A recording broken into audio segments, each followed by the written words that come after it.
Bienvenue à tous et merci d'être avec nous. La Côte d'Ivoire a célébré hier sa journée nationale de la paix 2021, la 25e édition. La cérémonie officielle s'est déroulée à Yamoussoukro, dans la région centre du pays. Au programme, plusieurs activités, dont des prières dites dans les églises et mosquées, un pèlerinage à la basilique Notre-Dame de la Paix et un lâcher de colombes blanches. Nous allons revenir sur cette information dans le journal de 13h. Toujours en Côte d'Ivoire, une journée porte ouverte organisée récemment dans les locaux du Bureau national d'études techniques et de développement dans la commune de Cocody. Plusieurs journalistes ont participé à cet événement initié par l'organisation non gouvernementale Confrères journalistes. Objectif, comprendre l'organisation, les missions et services du BNET. Autre actualité nationale, la tournée il y a quelques jours dans la région de l'Indénié du ministre-gouverneur du district autonome de la Comoé. Pascal Abinan-Kwaku a rencontré les populations de Bétier, de Abengourou et de Agnibilekro. Le ministre-gouverneur du district autonome de la Comoé leur a expliqué les différentes missions et activités qui lui sont confiées. Les détails, Herman Niamia. Après les régions du Sud Comoé et du Moronou, le ministre-gouverneur du district autonome de la Comoé dans la région de l'Indénié-Guablin, ultime étape de sa tournée de prise de contact avec la population de sa circonscription. À Bétier, où il a commencé sa tournée, tout comme à Abengourou et à Agnibilekro, les populations sont sorties nombreuses pour lui réserver un accueil chaleureux.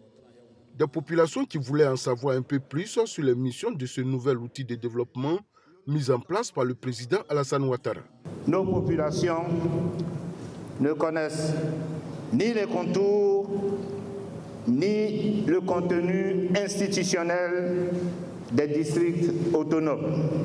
Nous nous questionnons sur son périmètre d'intervention. Nous nous questionnons sur ses missions.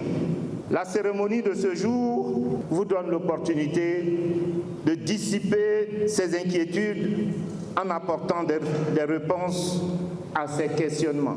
Répondant aux préoccupations des populations, Pascal Kwaku Abinan a indiqué que le district autonome, le conseil régional et le conseil municipal ne sauraient se marcher sur les pieds car les missions de chaque entité ont été bien définies. Dans le cadre de la décentralisation, le district autonome intervient dans la protection de l'environnement, la planification de l'aménagement du territoire du district, la lutte contre les effets néfastes de l'urbanisation, la promotion et la réalisation des actions de développement économique, social et culturel, la lutte contre l'insécurité.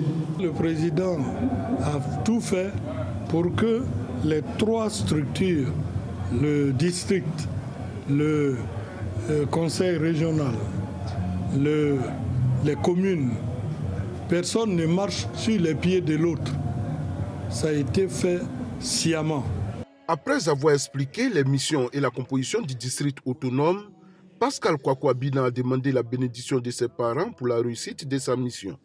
Actualité oblige, il a exhorté les populations à ouvrir leurs portes aux agents recenseurs dans le cadre du recensement général de la population afin de permettre aux décideurs de disposer de statistiques fiables pour faciliter la planification et le développement du district de la Comoé. À présent, l'actualité hors de chez nous. Ce drame en Ouganda où plusieurs personnes ont été blessées aujourd'hui à Kampala, la capitale, par 2 explosions. Il s'agit d'un attentat selon la police ougandaise. Une enquête a été ouverte pour identifier les responsables de cette attaque. Un deuil national de 3 jours décrété au Burkina Faso après le massacre de Inata dans la région nord du pays. L'attaque perpétrée le 14 novembre dernier par des assaillants armés contre un poste de police a fait au moins 32 morts, dont 28 officiers de la police militaire et 4 civils. Un bilan initial faisait état de 20 morts. Enfin, en France, le procès des époux Fillon. L'ancien Premier ministre François Fillon, sa femme et son ex-suppléant Marc Joulot sont jugés depuis hier dans l'affaire des soupçons d'emploi fictif de Pénélope Fillon. Ce deuxième procès se tient près d'1 an et demi après la condamnation en première instance de l'ex-locataire de Matillon pour détournement de fonds publics, notamment à 5 ans d'emprisonnement, dont 2 ans ferme. Voilà, merci de nous avoir suivis. À 13h, le journal.